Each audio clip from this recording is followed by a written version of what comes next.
All right, so I'm just going to go through kind of a little quick review of some of the things that we talked about, just as a reminder from, it's been 6 weeks since we started. I know it seems like it's gone by pretty fast, but thinking back, we covered a lot of ground.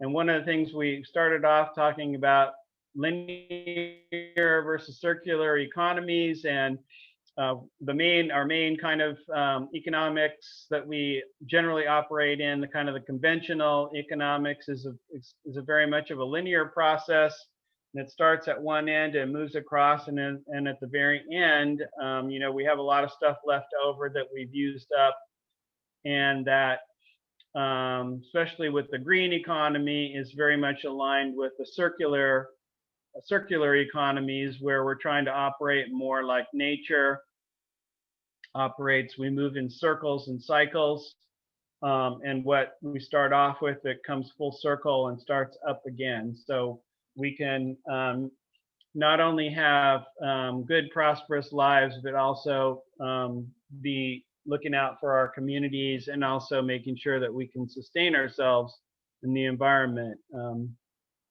Climate change is a looming, or in some cases it's already happening right now for people around the world, and for some people here. And so we want to be able to make sure that we sustain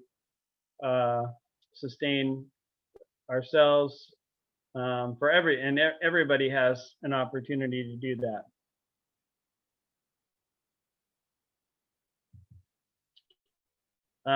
And we focused on the green economy and focus on the food sector. There are other areas we could focus: energy, transportation, building, health,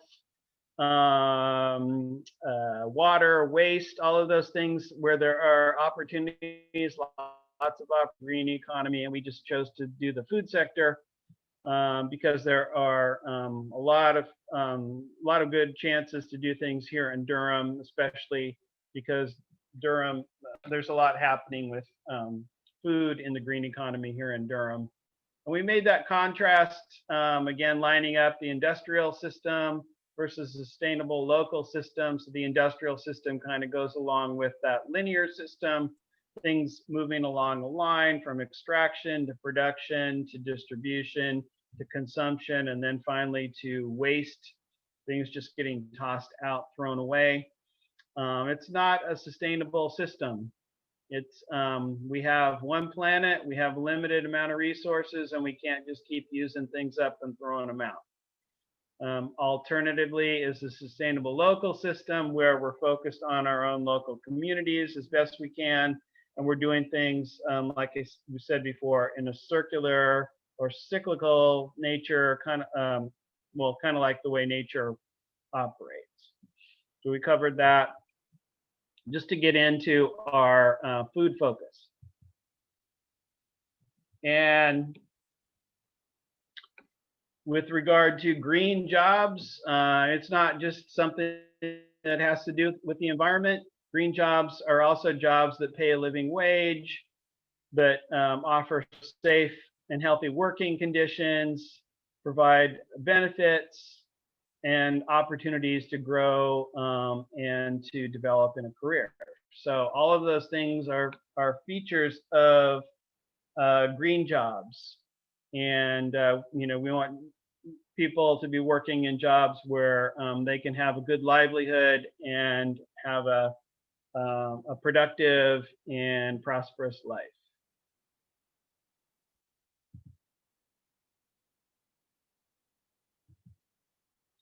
So actually, what happened here? Okay, let's go to this. All right, so this is just going to give you, this is a little short summary video that kind of takes us through the green economy, and especially around food. Again, if you can give me a thumbs up or whatever if the sound is working on this for you.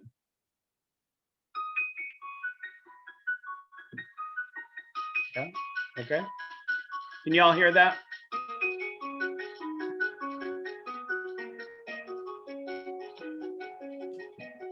The United States has the most productive with advances in telecommunications and transport. any season we want, except that 50 million Americans have a hard time getting problems. We are sitting right now in one of the places where, based on population density, people have a difficult time getting to healthy. Maybe that's because a third of all kids. There's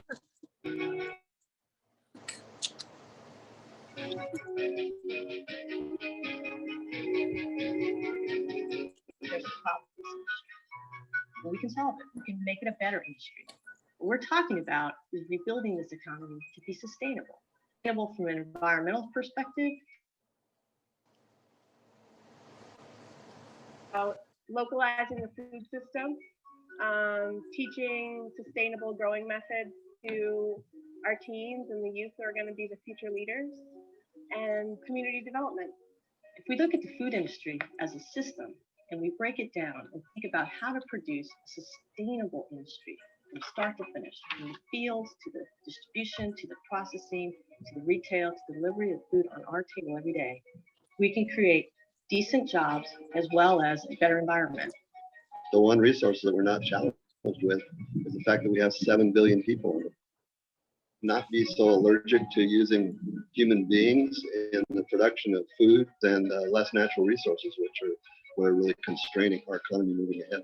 We have to create ways for everybody to participate in our community, from our youth to our elders, so that truly and fully our communities are sustainable and they stay healthy and they stay here and they stay equitable. This isn't a top-down approach. This is actually happening at the local level. The best ideas are bubbling out for communities across the country.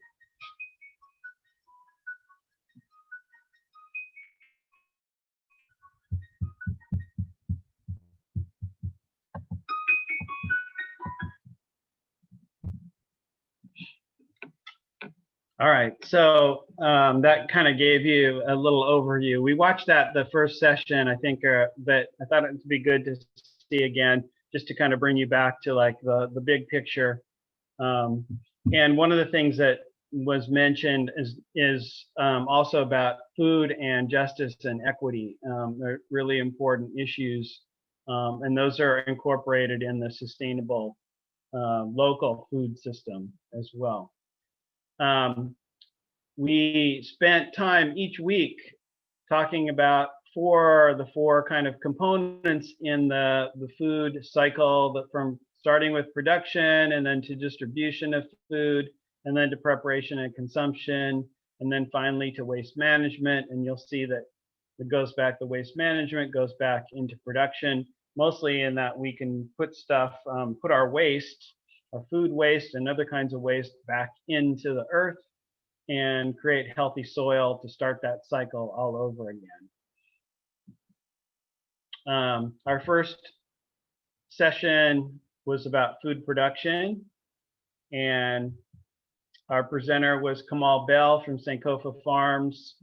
And I just put this will be in your resources that you'll be getting, but the email address for, the web address for Sankofa Farms, where you can contact Kamal. I know that he unfortunately had a limited amount of time he could be with us, but he's one of the leaders in the area in terms of, especially around working with youth, in opening up opportunities in food production, especially around farming and growing food, to people that might not necessarily have thought about that, and to get people more back in tune with nature, back to the earth, as well as learning how to grow your own food.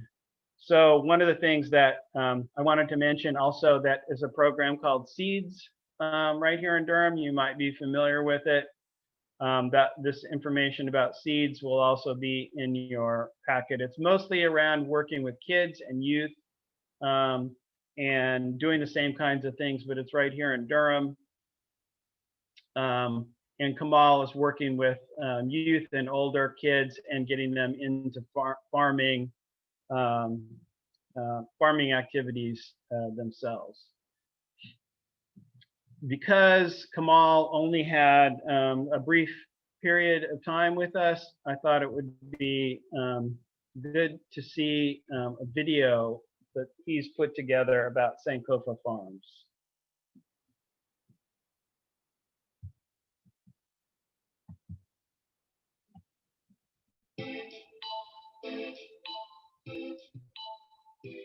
I think about this. I saw something. I don't know how accurate it was, but it said two of the most dangerous jobs in America are teaching and farming. And I was like, I need both of those.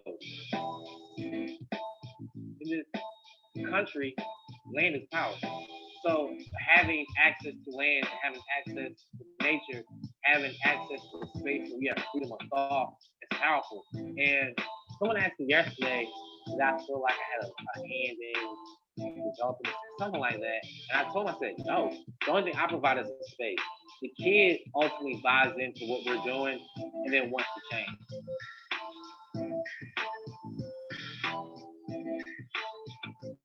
Because if I was changing students, I would change every single kid that came through my classroom, and that doesn't happen.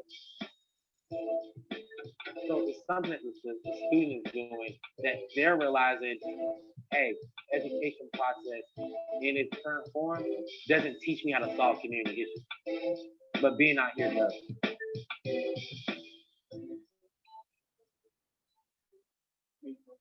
What does Sankofa mean? Like Africans.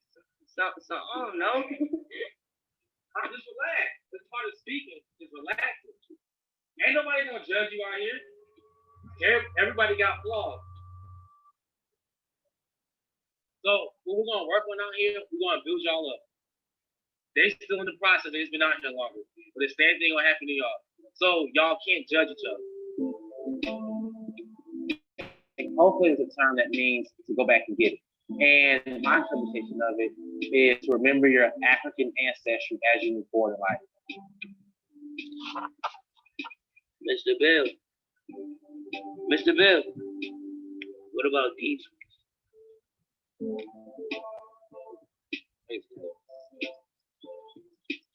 Oh no, they're hot. They're hot.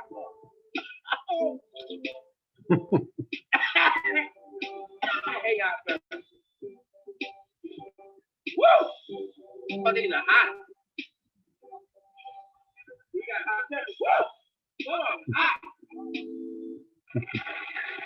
The methods that we use out here, we want to have African context to them.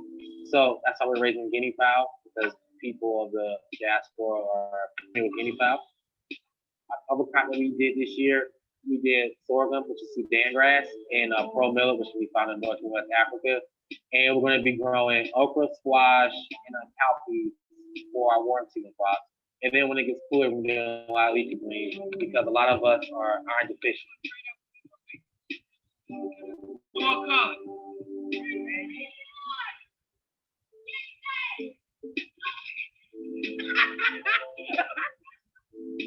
My people are hungry. It's from a nutritional aspect. You have access to food, but it's not great quality food. And we can't keep pretending like it is. It's not. I want us to be able to be in a position to be able to make enough money to run the farm, but I have a responsibility. If I see a problem with my people, I need to be a part of fixing it. So the money's cool, but my people's health is more important. You can't eat money.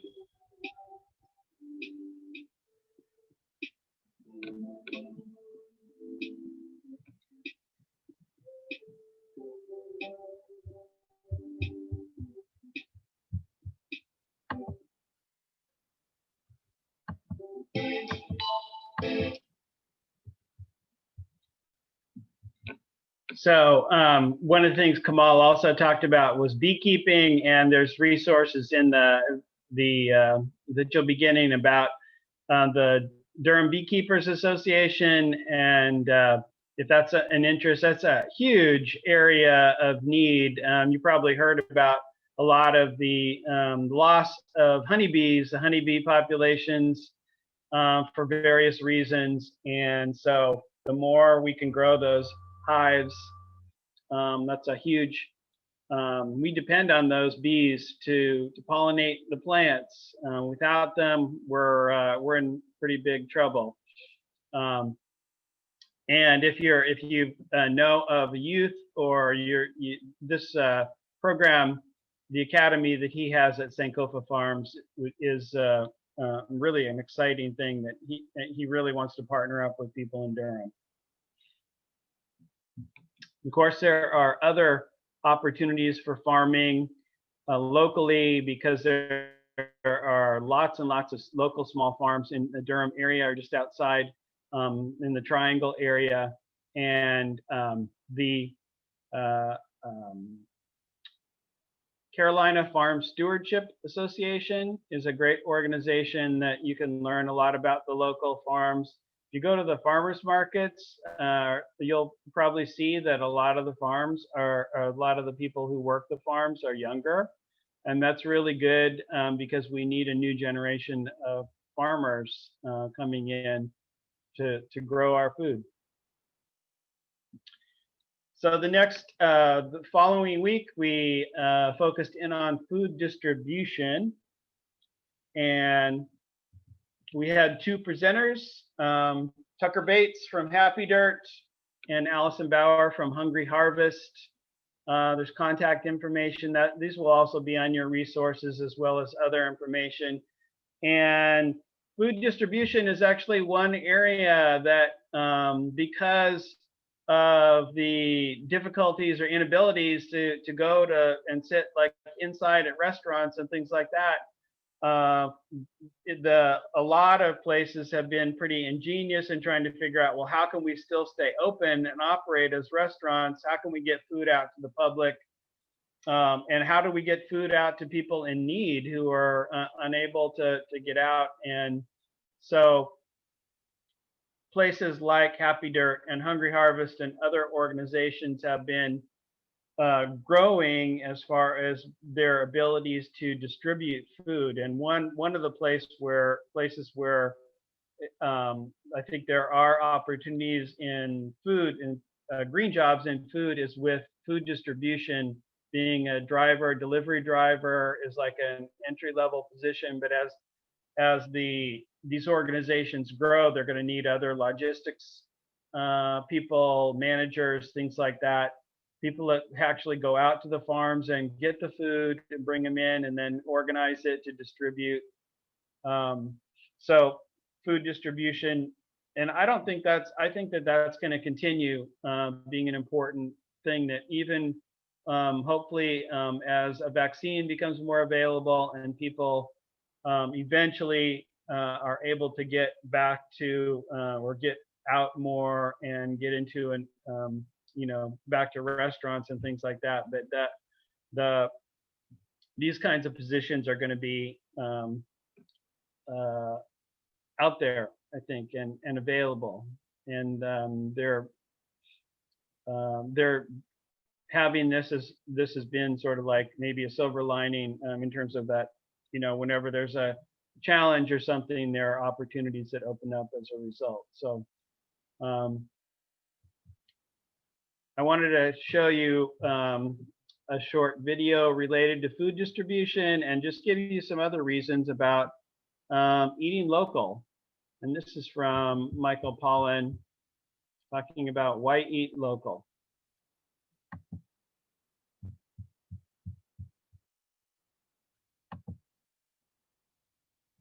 When we think about global warming, we think about transportation, we think about how we heat our houses, but in fact, how we eat has just as big an impact on climate change.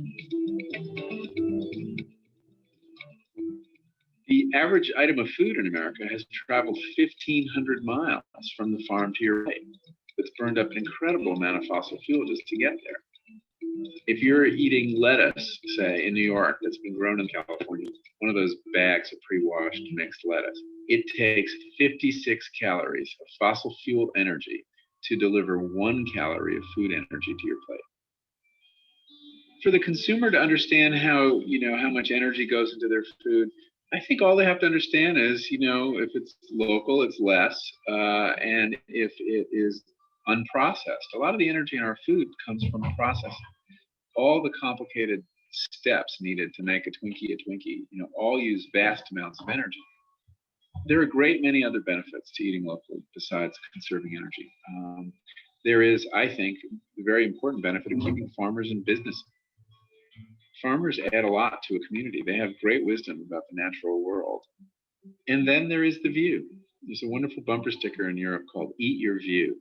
And the premise is that if you don't support these agricultural landscapes around you, they will be sprawled. They will be covered with houses and highways and shopping malls. And the way to keep them open is to eat from the farms that constitute that view. And that's true. I mean, that's how you preserve those agricultural landscapes, is eating from those farms.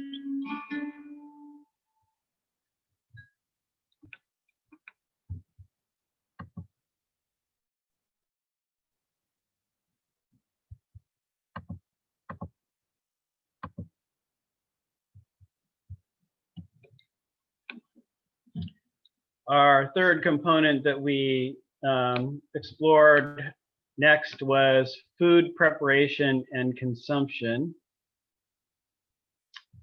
And we had Rafi Pernsley, outreach coordinator at the Durham Co-op Market, present to us on opportunities there. The reason I was able to get in touch with Rafi is that the co-op offers a really wide variety of work options, from being cashier to working to stocking to working in the back to the deli, bakery, all of those things. So there's a wide variety of options in the food preparation and consumption component of the system. So that he was good enough to share a lot of those different things. One of the things he told me that right now the co-op market is not currently hiring, but it's a great opportunity to once they do start hiring again. A great organization, and if you're not working there, you can join the co-op and take advantage of the ability to belong to a cooperative, which is pretty cool. So we're all the people who buy in are really part owners of the co-op, and then you're taking advantage of all those the offers that they make, the food choices that they provide, which, as Rafi told us, were so well connected into the community that it's a great place to belong, so that you're really tapping into what's going on in the wider community, and it's and you're doing it through food. They were offering a $3 meal. I think it was Thursday evenings, where they usually had really good food. And I don't know if any of you have ever taken advantage of that. They're not doing it now, unfortunately, but hopefully they can start that up again. It's, again, a good thing to support and maybe join so you can take advantage of that. We have a lot of restaurants, local restaurants in Durham, and one of their features is that they feature a lot of getting their foods from local sources. So they're going out and connecting up with local farms, to provide produce, meat, other things that they serve in their dishes. So, and I wanted to, there's a list in your, this included with your resources, of a number of several of the restaurants. There's too many really to list completely, but I wanted to give you a little bit of a smattering of what's out there here in Durham. but also I wanted to talk about a little bit about food trucks.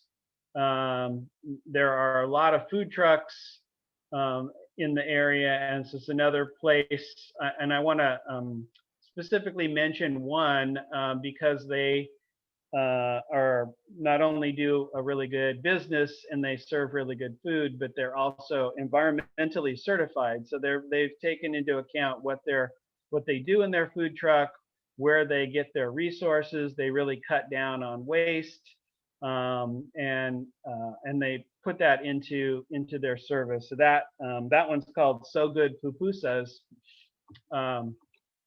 And so just give them a shout out and mention them. They are often located at the Latina Credit Union or outside the Latina Credit Union.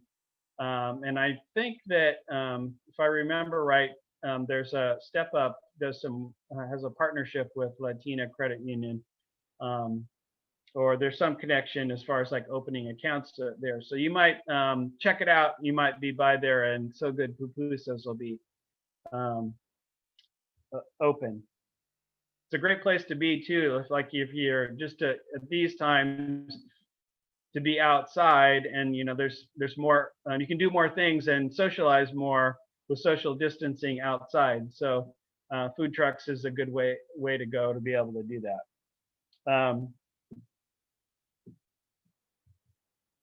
And lastly, the last part of a component of our cycle was waste management. And we had Crystal Dreisbach from Don't Waste Durham last week, gave us a great presentation of all the different things that are going on at Don't Waste Durham. Really exciting, from the green to go containers to developing a large-scale washing facility. It reminds me of some of the cooperatives. There's a cooperative laundry in Cleveland that's like a huge industrial laundry right smack in the middle of Cleveland. That's a great green job. Maybe something like that could be developed. They are always innovative and coming with new programs.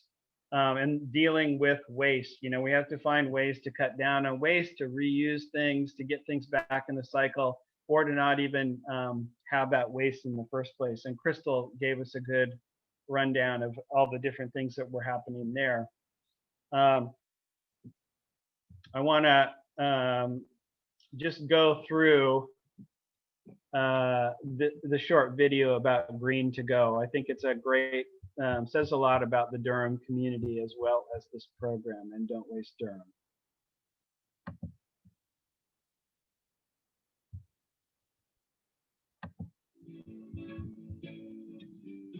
I think you could ask pretty much anyone who lives in Durham how they feel this town, and they will tell you how much they love it. It's true, Durham has its fair share of challenges too, but it's also full of love, art, passion, and genuine people. And we also love our food. Durham has so many great restaurants, 75 in downtown alone and growing. But we also did the math, and we know that means 10,000 disposable used every month. This translates into almost half a ton in waste, and styrene potentially leaching into our groundwater each month. That's a lot of unnecessary waste. 6 days a week, we fill up this building full of trash, and anything and everything we can keep out of the landfill is a positive benefit to our city. So Don't Waste Durham came up with a solution. It's Green to Go, Durham's first reusable takeout container program. It's easy to use, sturdy, spill-proof, BPA-free. It's sanitized in commercial dishwasher, and best of all, it reduces waste. It's like red box for food. It's kind of dope. I'll use it. Durhamites pay an annual fee to join, which helps us run the program. Members can then check out a box at a participating restaurant, use it, return it to any restaurant, and do it again. People of Durham, I think, would be behind this right away because there's so many of us with the same mindset that we want to reduce and reuse to recycle. This box is already a proven solution. They're in use right now in dining halls at UNC, NC State, and NC Central. I'm excited to give my customers an opportunity to reduce their impact, reduce their waste, and still maintain the level of convenience that they're looking for.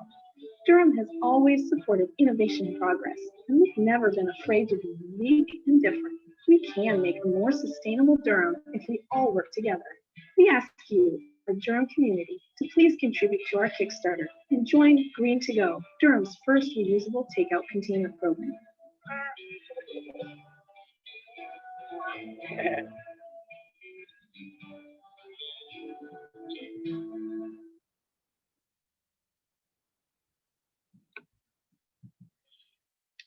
Okay, well, they're well past a Kickstarter, but that's a great organization and another place because they have so many innovative projects going that if that's an area that that would be a great place to check out and look for a green job if that's what you're interested in.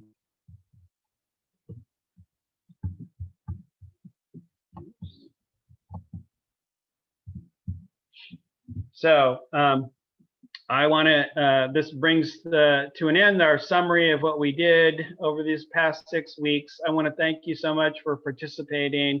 Thanks Step Up for supporting this program.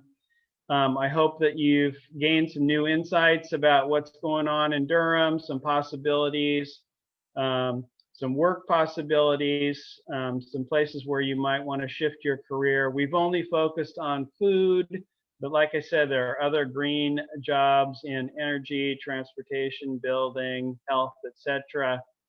And I do want to, I've got one more little short video that I want to share with you that will kind of sum things up, and then we'll come back together and I can open it up if you have any questions, anything.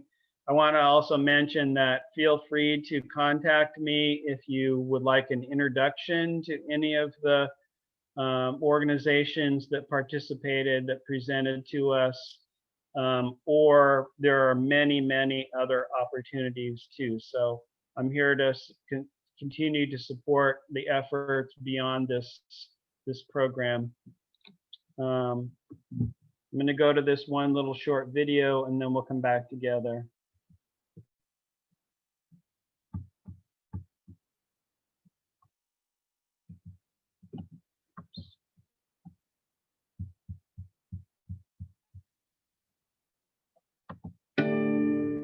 It's easy for us to just kind of eat our, not think about where it's coming from.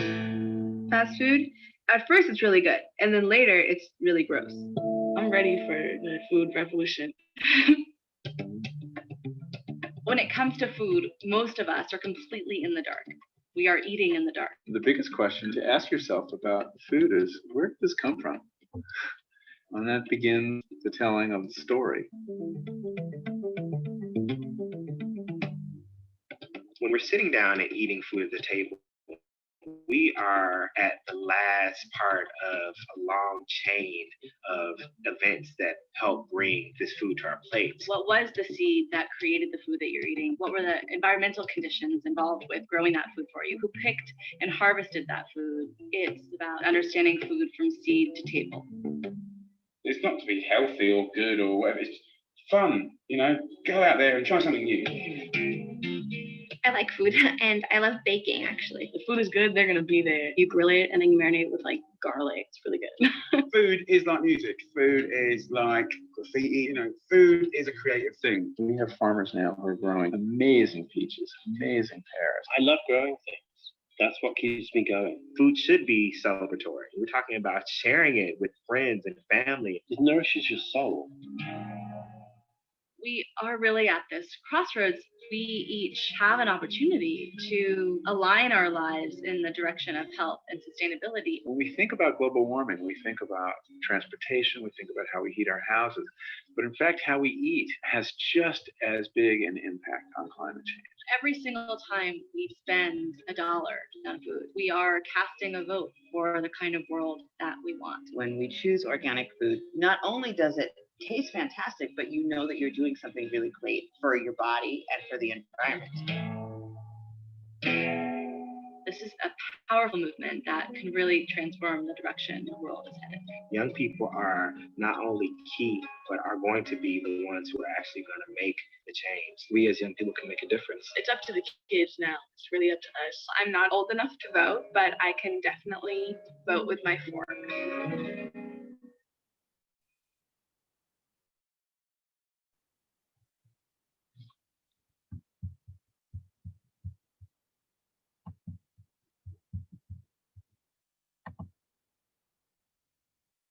All right, coming back together, everybody.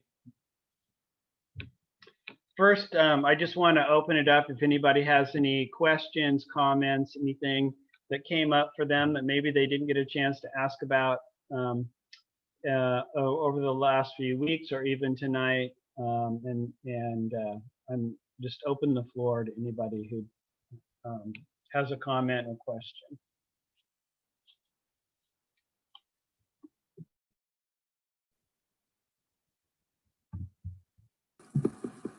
I have a question. I feel like we learned a lot of different things that we could do to like be more environmentally conscious in our food consumption. If you had like one thing that you think people should do, or like two things that like we could all implement, what would they be? Like, what would you recommend to someone who's like, I want to start kind of being more green?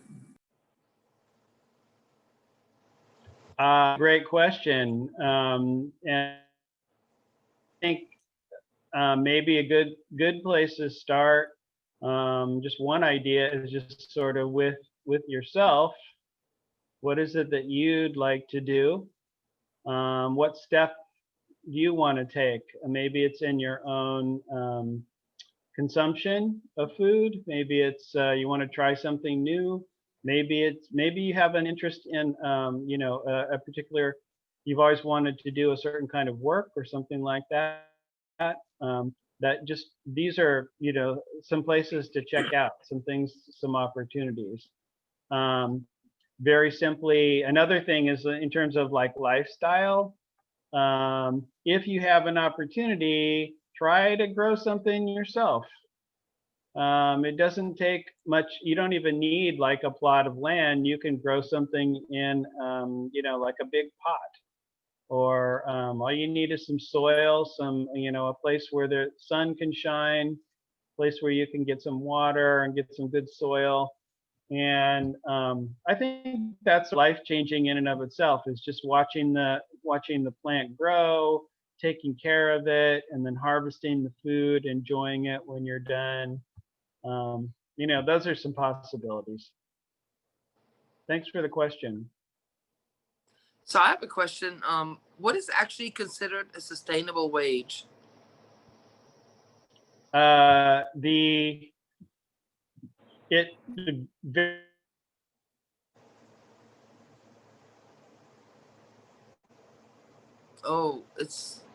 I can't hear you.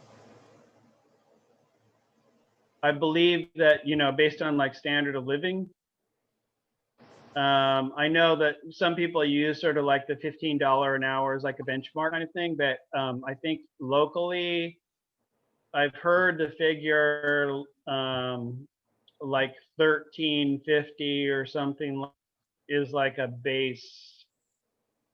But I've also heard that it really needs to go up to about, like to create a situation for people to be totally, to really thrive. Yeah, it's a hard deal.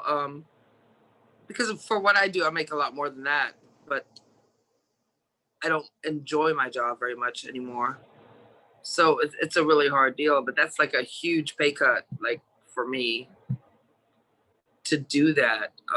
Yeah, and that's just to start, that's like a base. So it would go up from there. It's not, obviously you'd want to go higher. I think you said you work in a restaurant currently? Yes, I do. And do you mind if I ask what you do? So it's a different kind of restaurant. It's where you order at the counter, but now outside at the window actually. And then we bring your food to you. So it's very different from what I used to do. Honestly, I used to make a lot of money. I didn't realize how much money I made until I quit, honestly, because I had a base salary, because I was a manager, and I don't know if I should say this, but I did not have to claim any of my tips. And my tips were about 2 or 3 times as much as my base salary, which was $12.50 an hour. So I was making a lot of money, honestly.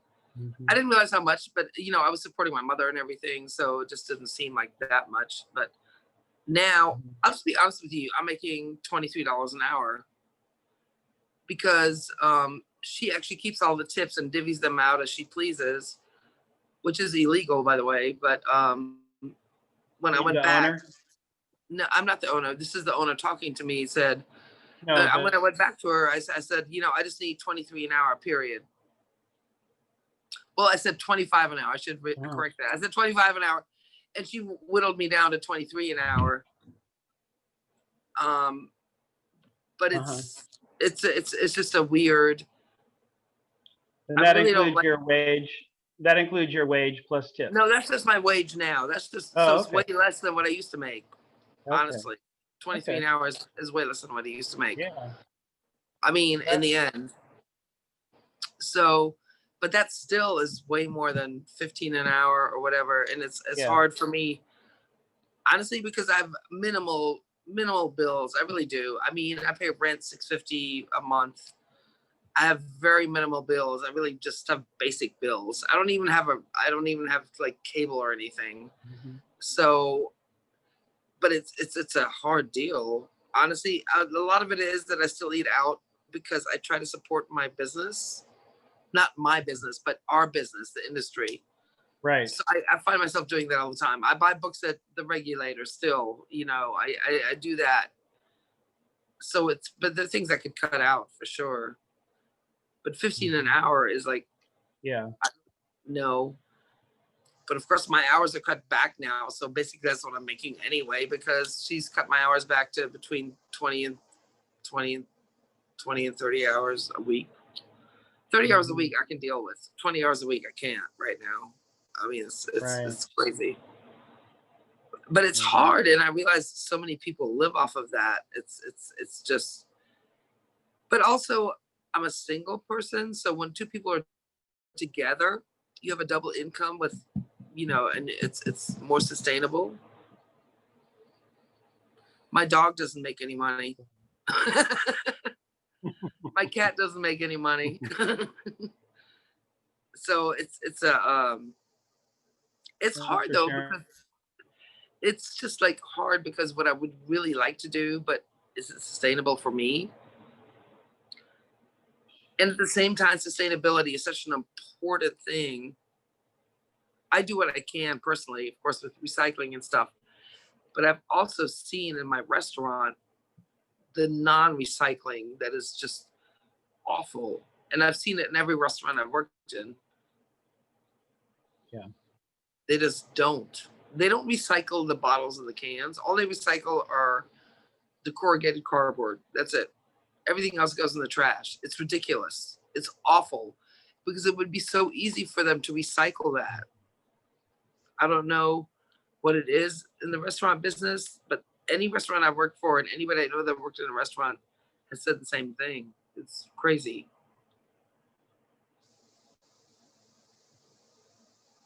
That's it.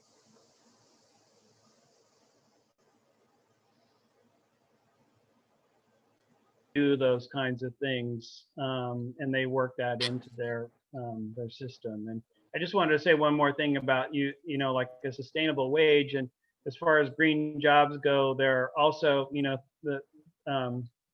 and this is really on kind of like the businesses or the employees too, is like, providing benefits, providing safe conditions. Those are all features of green jobs too, to be considered. Benefits would be great, yeah, because in the restaurant business, you don't get benefits. You really don't. Yeah. You don't even get paid sick days or vacation or anything. If you're sick, you go to work. Unless you pass out at work, it doesn't count. Right. And then you still don't get paid. It's crazy. So that's that's part of that, making that transition from that kind of system into more of a sustainable local system. Thanks for the question. Definitely. Yep. Anybody else have thoughts or comments, questions they want to bring up?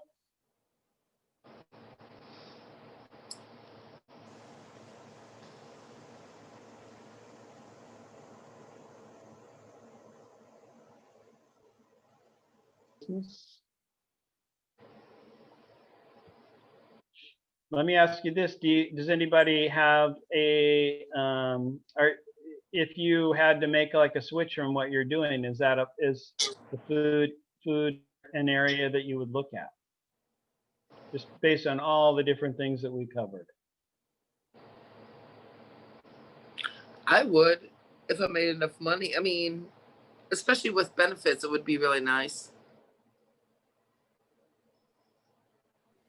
What's your question again, Thomas? Like it was blocking out on my end. Oh, so I just wondered if you were thinking about making a switch, and you were thinking about, if you were thinking about something in the food area, based on all the different things that we looked at, from production to distribution, preparation, waste management, all those different areas. Was there anything that enticed you, or you thought that would be interesting?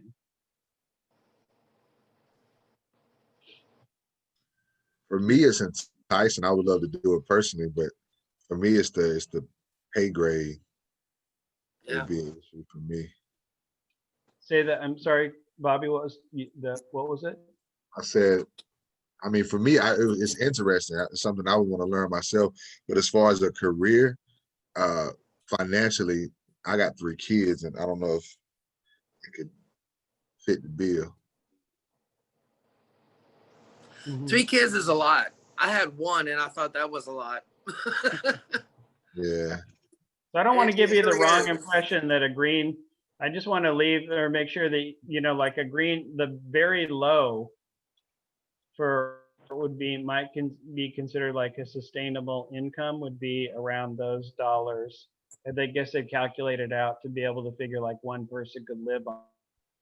But I don't want to leave you with that, like that all jobs are at that level or whatever, because they're not. There are definitely better paying jobs in that area. Thank you for the information. All right. So Craig, one of the things that you mentioned in our first, that you were, I think, kind of intrigued by the beekeeping. Is that something you're thinking about looking into?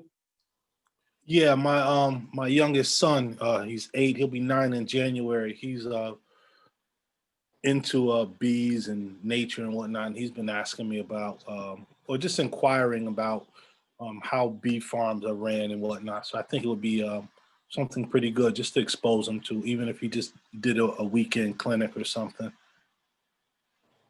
By the way, on a side note, there's a book called The Secret Life of Bees, which is pretty amazing. You should get your son to read it. It's called The Secret Life of Bees. I can't remember the author. Okay. It's really interesting. It talks a lot about bees, by the way. Yeah. I mean, there's a lot more involved. Okay. But it's a really interesting book. I didn't even know that bees could live like in walls and stuff, which is crazy. So you learn this in the book. But also about raising bees, and it's a lot about women and strong women, which is really a good thing for a young man to read. Yeah, I wouldn't mind raising bees either, but I think just my current interest might not give me the time to do that. Right. Yeah. The Secret Life of Bees. I'm looking that up now. Yeah, look that up. Look that up. All right, everybody. Well, I'm going to let you head back to the main group. It's been a real pleasure having you in the class, and hope that you got something out of it. Again, I'm available for follow-up. anything intrigues you. And take a look at the resource information that you'll be getting from Mackenzie in the newsletter about each of the 4 components. And what we got a lot of stuff going on locally. There it is. It's a movie also. It is. They made it into a movie. It's about 3 Black women that raise bees, actually, and they've taken this little white girl. It's really interesting. It's a good book.